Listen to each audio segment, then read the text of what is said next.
Benjamin is mortified, frozen in his tracks. He couldn't believe his neighbor had done this to him. Benjamin knew that the hundreds of tires in his front yard wasn't a pleasant sight to look at, but he had a good reason for them being there.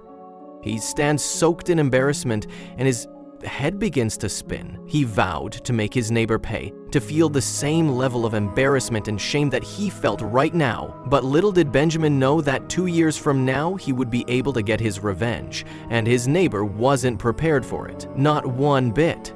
Make sure to subscribe and turn on notifications so you don't miss our upcoming stories. Benjamin Smith was an ordinary man in an ordinary town. He worked as a carpenter and was well known throughout the community. He would be willing to do anything to help anybody out, but this down-to-earth man had no idea what was in store for him. Benjamin was used to getting by. With every dollar he earned as a carpenter, he put towards bills and rent, which didn't leave him much. But Benjamin had no idea what was about to happen to him when he stumbled across abandoned tires in his small town. One warm Saturday morning, Benjamin set off for a walk around his local town.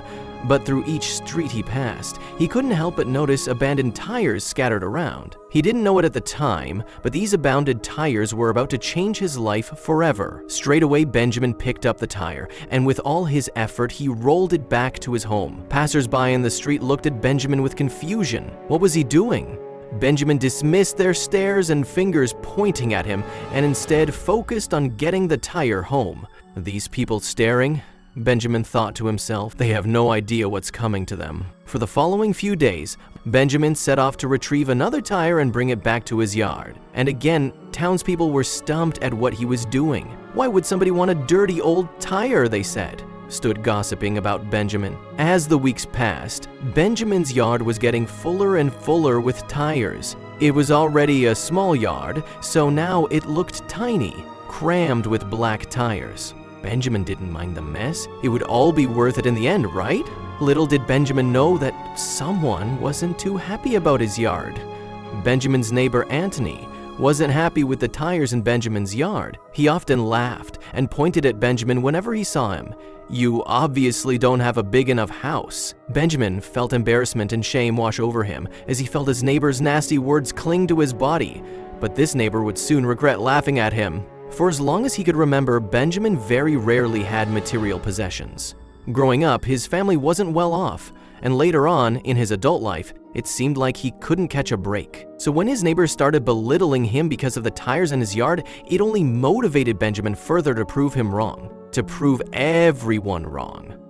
You see, as Benjamin worked as a carpenter and had a lot of free time recently, he had started to experiment with designs and furniture pieces. And so, one warm Friday afternoon, after months of collecting random, unwanted tires, Benjamin got to work on his plan.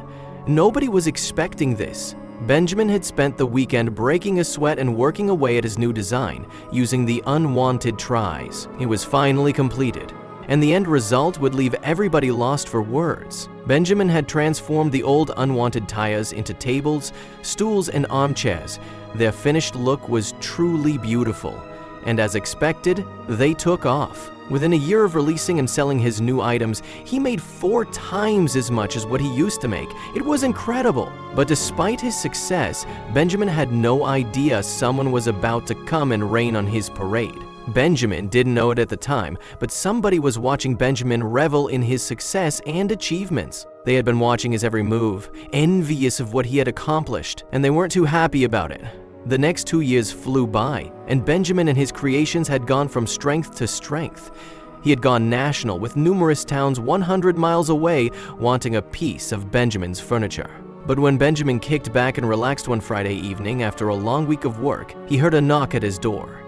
He got up to answer, and as soon as he saw who it was, he stood frozen in his tracks. As Benjamin opened the door to the unexpected visitor, his mouth dropped wide open to see it was none other than Anthony. It was the neighbor that had ridiculed Benjamin, the neighbor that chipped away at his self-confidence.